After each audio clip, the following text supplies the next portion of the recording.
দেশজুড়ে আবারও corona virus আতঙ্ক। নতুন করে এই ভাইরাসের সংক্রমণ শুরু হওয়ার পর থেকে বেড়েই চলছে এর গতিবেগ।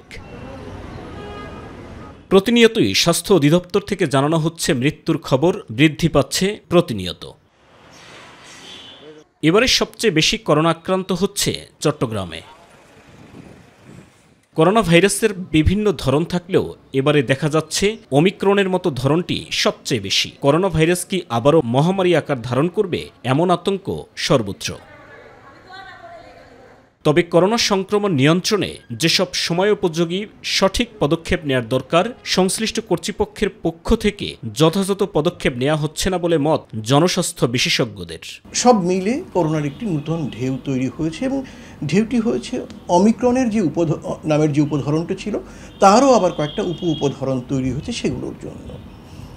এবং এই ঢেউটি বাধাহীনভাবে বাড়ছে, অর্থাৎ করোনা প্রতিরোধের যে কার্যক্রম সেটা কিন্তু আমরা একেবারেই করছি না।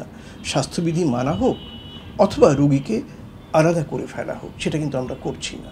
ফলে অনিবার্যভাবে করোনা বৃদ্ধির দিকে যাচ্ছে। এই ঢেউটি কতটা তীব্র হবে অথবা হবে না সেটি হচ্ছে পর্যবেক্ষণ করার বিষয়। সরকারের পক্ষ থেকে যে পদক্ষেপগুলো নিয়ে রয়েছে, করোনা প্রতিরোধের প্রধান পদক্ষেপ হচ্ছে রোগী চিহ্নিত করা। রোগী চিহ্নিত করতে হলে বিপুল পরিমাণে পরীক্ষা করতে হবে দেশের সর্বত্র। সেই পরীক্ষার ব্যবস্থা কিন্তু এখন সীমাবদ্ধ। সরকারের পক্ষ থেকে হাজারো পদক্ষেপ নিলেও নিয়ন্ত্রণ করা কঠিন হবে করোনা সংক্রমণ।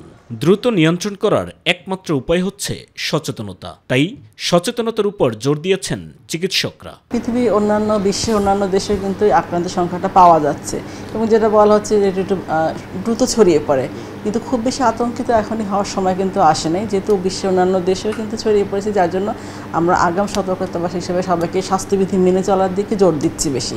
যে উপসর্গ আগের মতো জ্বর থাকে না, এক্ষেত্রে দেখা যাচ্ছে যে জ্বর কাশি না থাকলেও ঘাড়ে ব্যথা, মাথা ব্যথা এই টাইপের উপসর্গ কিন্তু পাওয়া যাচ্ছে। কিছুটা উপসর্গ তো থাকে, ওই উপসর্গ দেখা দিলে চিকিৎসকের সাথে সাথে পরামর্শ নেওয়া উচিত। মানুষের সচেতনতার পাশাপাশি করোনা পরীক্ষা এবং চিকিৎসার জন্য প্রয়োজনীয় ব্যবস্থা নিয়ে রাখার পরামর্শ সংশ্লিষ্ট বিশেষজ্ঞদের। সাইদুর রহমান আবির, মাই টিভি, ঢাকা।